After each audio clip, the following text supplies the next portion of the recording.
আজকে অনেক সকাল সকাল ঘুম থেকে উঠতে যাচ্ছিলাম, কারণ আজকে বাসায় গেস্ট আসবে। কিন্তু আমার আজকে ঘুম থেকে উঠতে ইচ্ছা করতেছে না। একেতে প্রচুর ঠান্ডা পড়তেছে, আর তারপর আমার ভীষণ অলসতায় ধরে গেছে। মোট কথা আমার তো উঠতে ইচ্ছা করতেছে না, যাই হোক উঠতেই হবে। তো যাই, আর ঘুমাবো না।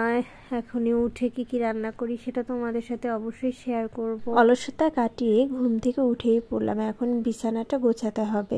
বিছানা গোছানোর আগে আমি রাইস কুকারে ভাত বসিয়ে দিয়ে এসেছি। আমার বিছানা এদিকে গোছাতে ভাত হয়ে যাবে। আর এদিকে দেখো মামুনি বিছানা থেকে উঠতেই চাচ্ছে না, সে নাকি এখন এখানে বসে জল খাবে। এই যে বলতেছি বাবা যাও, আমি এখন বিছানাটা তাড়াতাড়ি করে গুছিয়ে নেই। তারপর ওদিকে সামলিয়ে ঘরটা পরিষ্কার করে এদিকে দেখো আমার ভাত রান্না হয়ে গেছে। আর কিছু ভাত আমি সবসময়ই রান্না করে হটপটে রেখে দিই, কারণ দুপুরে যারা খাবে তারা যাতে গরম ভাত খেতে পারে এই জন্য। আর ডাল রান্না করব, এর জন্য গরম জল ফুটাচ্ছি। আর আমি কিন্তু আজকে পুরো রান্নার ভিডিও দিতে পারতেছি না, আমি রান্নাবান্নার পরের ভিডিওটাই দিচ্ছি, কারণ অনেক তাড়াতাড়ি রান্না করতে হয়েছে, যার জন্য ভিডিও করার সময় পাইনি। আজকে আমি বেগুনি করেছি আর মাছের মাথা দিয়ে ডাল করেছি। ডালটা কিন্তু অনেক মজা হয়েছিল। আর মাংস রান্না করছি।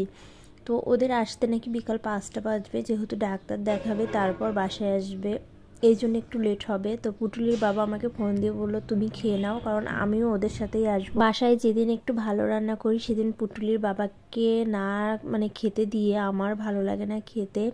আর দুজনে একসাথে খেলে অনেক তৃপ্তি সহকারে খাই। কিন্তু এখন অবশ্য 3:30 বেজে গেছে, আমি আর না খেয়ে পারতেছিলাম না, প্রচুর ক্ষুধা লেগে গিয়েছিল। আর এই জন্যে খেয়ে নিচ্ছি, কিছু করার ছিল না। যাই হোক, আমার কিন্তু সবথেকে পছন্দের ডাল। এই ডালটা দিয়ে বেগুনি দিয়ে খেতে যে কী মজা লাগে, মনে হচ্ছে বিয়েবাড়ির খাবার খাচ্ছি। কারণ বিয়েবাড়িতে গেলে পরে আমি কিন্তু বেগুনি সবসময় আমাকে একটা দিলে আমি আরেকটা চেয়ে নিই, একটু লজ্জা লাগে তারপরও চাই, কারণ ডাল দিয়ে বেগুনি খেতে আমার অনেক মজা লাগে।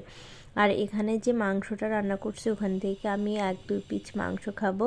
1-2 পিস বলতে আমি এই মাংসটুকুই পছন্দ করি, এই গিলাটা আর রানটা।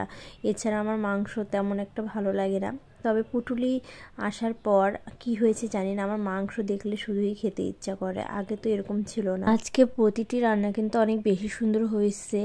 আর খাওয়ার সময় কিন্তু আমি কোনো রিভিউ দিতে পারি না, এটা আমার কী অভ্যাস বলা যায় আমি জানি না। আসলে সবাই কত সুন্দর করে রিভিউ দেয়, আমি অনেক চেষ্টা করি, কিন্তু খাওয়ার সময় যদি খাবার সুস্বাদু হয় আমি খেয়েই পারি না, আমি কিভাবে রিভিউ দেবো বলেন। ইদানিং লং ভিডিও আমার তৈরি করতে ইচ্ছা করে না, যেরকম ভিউ নেই আবার তৈরি করাও অনেক বেশি কষ্টের। এর থেকে শর্ট ভিডিও আপলোড দেওয়া অনেক ভালো, কিন্তু নতুন পেজে কিন্তু লং এবং শর্ট দুপদের ভিডিওই আপলোড দিতে হয়। তো আমার এই ছোট্ট ভিডিওটি কেমন লাগলো অবশ্যই ছোট্ট একটি কমেন্ট করে জানিয়ে যাবেন। তাহলে আজকের মতো এটুকুই, টাটা।